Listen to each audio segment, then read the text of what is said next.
Hello and welcome to our midweek conversation at First Baptist Sweetwater. We strive to be first responders of God's love. My name is Jerry Hendricks. I'm here with Teak Hamilton, and it's been a while, Teak. It's been about 2 weeks.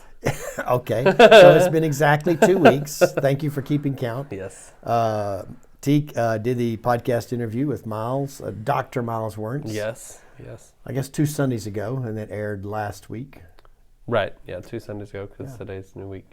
So yeah, we've got our Summit series 2/3 of the way behind us. We have one more week for that, Right. And of course, I guess I don't know if there was ever any official announcement, but I had COVID.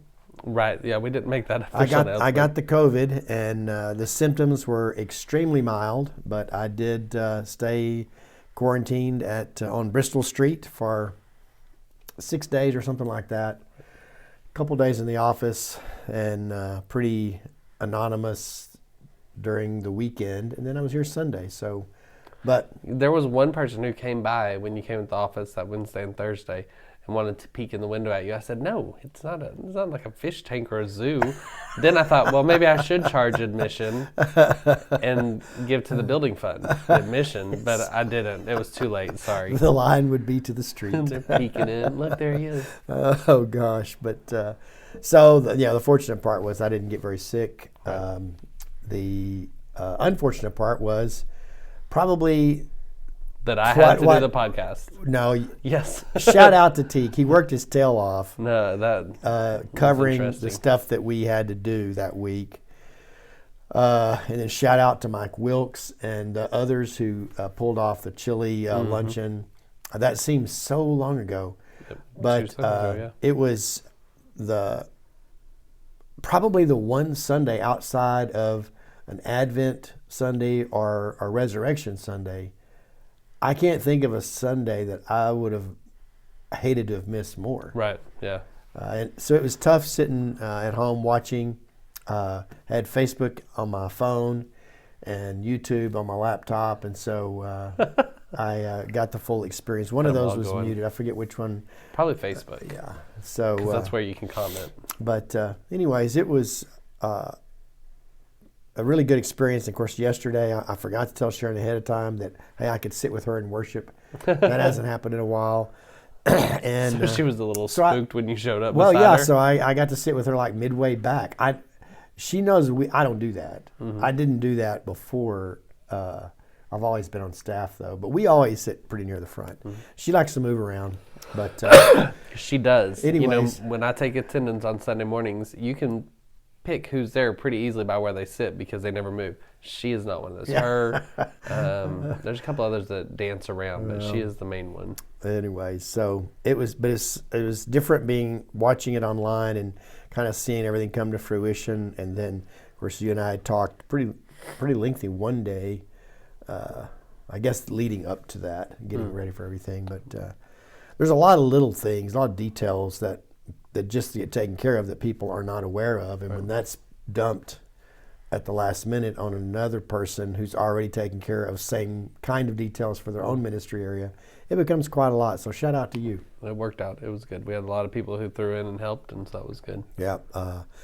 And 2 great Sundays with folks showing up, those that are healthy. And and then, of course, Miles is continuing this series through the parables.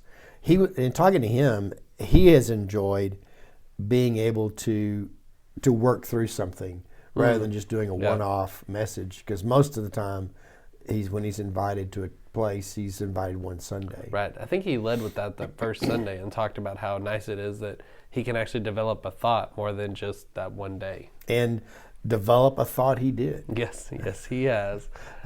He's the parables. We talked about Future Church, it talks about the parables invite creativity.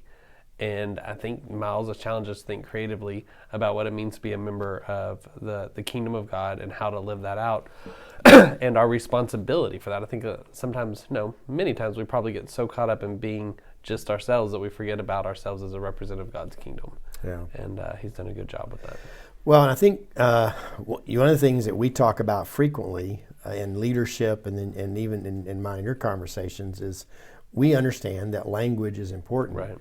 One of the things that has been helpful in this series is that we bring an outsider in to introduce us to a new language. Right. And I don't remember what it was yesterday that caught my attention, but there was something that he said that I go, all of us kind of know that, but that's not the way we say that. I wish I could remember that. That's doing an injustice here, but now we're all going, what was it? But because my thought at that time was, this is why it's good for us. And so, sidebar on this, one of the reasons it's hard for me to participate in worship is I'm evaluating the machinery, right? Thinking about. I mean, it's hard to not be. I mean, I've been just saturating. What do we do next year? And thinking through options there and stuff. And so that default. That is the sort of the default filter for me when I have the opportunity to sit down. So I guess I'm more focused when I'm speaking. Especially when someone like Miles sets the bar so high. Oh gosh, yeah. So that makes it even more stressful as you're thinking about next year. Yeah, yes. Yeah. It makes the list of possible speakers very short. Right. Yeah. Or at least possible ones that would say yes. Speaking of that, have you reached out to Bob Goff yet? About next year, no, not yet. Okay. But I do have his number. Well, it's about time. Anyways.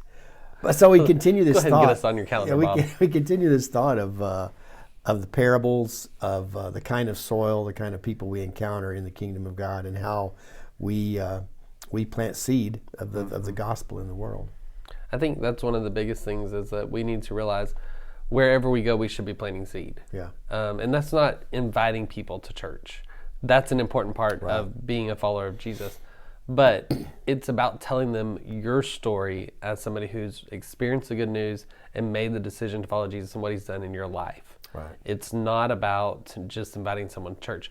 That's a big part of it. We want people to invite their friends to church, but there's something about you telling your own story that's important. Well, and I think one of the things that stood out to me was his story about Dietrich Bonhoeffer and kind of the way the church was taking shape there prior to World War II. But as I've shared before, World War II is something that I enjoy reading about and talk and enter into conversation about.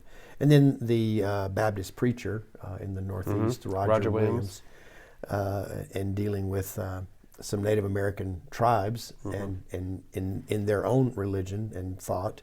One of the things that as I began to process those two, because you're looking at two different cultures of time, not just people groups and who they were reaching, but also two different time periods. Yeah, hundreds of years difference. Yeah, and so you look at this time period that we're in, and one of the things that I do enjoy about life, the life that God has given me, is to look at the time that we're in and try to interpret that for a believer and to see what that means. So, because we said over and over during the COVID season that, we don't want to miss this, whatever it is we ought to be learning here, we don't want to miss that learning. And one of the things that in terms of the gospel seed that I'm curious about right now and is that I feel like that people are in a place where they will engage in a conversation about things that may, even spiritual things, that maybe they wouldn't have in an earlier time. Yeah. And it's, one of the things that I've been encouraging people to do is to embrace the word or the idea of asking. And to me, that asking starts with just finding out how people are doing in all of this stuff that we're going through. Right. It's even easier right now for someone to slip through the cracks. Right. And then once a person, I learned this at the coffee shop, that you don't have to be very forceful with spiritual thought and conversation. But if you learn to ask about how someone's doing or inquire, people are pretty forthcoming with how they feel about things. Yeah. And at that point, I think you just continue.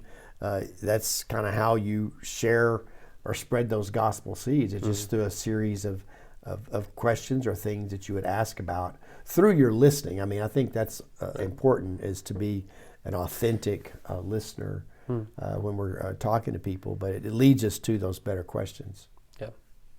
The thing that he mentioned that stuck out for me was I'd never thought about the fact that there was a person who apparently had a bag of seeds that they could use to tarnish someone else's field with. Right. And that in reality, there are those people that's their goal in life. Yeah, they're just going to make others miserable. I'm not saying that names came to mind when he said that, but it was an interesting part. Yeah, because I've never thought of that side of it. Well, and I think the other thing through working through parables is, trying to embrace the story. Right. For one, grasping the central meaning, for sure, but then there's so much about the way that that teaching method bounces off of us. I feel like, right. and to just let it be surface, where we're just kind of digging for the point that Jesus was trying to make. There's a lot there, and I think what it does, or one of the things I think of, is that it really challenges us. I think you mentioned this about telling the story, or telling right. our stories. Right. I think listening and reading and studying parables helps us become better storytellers about right. about the gospel that's in us. Right, and people love to hear stories. That's why Jesus spoke in parables, because right. we love hearing stories. We love being part of a story, and we need to become good storytellers because that brings more people in to listen. Right, yeah. And so next week we cover the last one, and I didn't look ahead for the one that it was, maybe the end of that chapter. I feel like he said at one point that it is, but I think it's the one that has no explanation, and you're just kind of like, wait, what? Yeah. And so it's a good, exciting start to it. Yeah. We know he's coming and preaching a message on something that you're just kind of going, what? Yeah, for real. Well, this is the last day in January for us. We'll drop this podcast in a couple of days. I guess it'll drop on Groundhog Day. Oh, really? Yeah. Okay. Hope that goes well for us. Well, I didn't. Is there a set date for that? Yes, it's February 2nd. Okay. I didn't watch the movie. I just dropped some learning on T. I didn't watch the movie, so I don't know. I knew before then. And the reason I know is because I so look forward to summer. Don't like cold weather at all. So I don't care if the groundhog sees his shadow, Puxatawny Phil. I don't care if there's a shadow scene. I know we're still about 6 weeks from spring break, and it's going to start getting warmer, consistently warm. Groundhog Day for us is supposed to be a wet, wintry day. Isn't that Wednesday? Oh, yeah, it's going to be an awful day. Awesome. Yeah, it's going to be a bad day. All right. Well, here we go. Groundhog Day's coming. Yeah, it is coming. So, anyways, help us evaluate this process, this series that we've been doing, this Summit Bible series. So far, the feedback we've received has been very positive. We're excited about that, and it's the kind of thing that holds for us a lot of potential. But it's something that I believe that it kind of becomes like Advent and Lent. It can become a year-round preparation process for us as we think through this. There were so many other things that we wanted to do to coincide with what Miles is teaching, but honestly, I felt like I was putting pressure on him and to give us more information than he was ready to. But anyways, it's all worked out really well, and we're excited that he's partnered with us on this. But most definitely. So yeah, it's been a great week. We look forward to next Sunday and finishing up this Summit series, and look forward to seeing you either in person, and we are seeing a lot of new people, or others coming back in person, or you may be joining us online, and that audience continues to be strong. So thanks for joining us. We'll see you Sunday. See you then.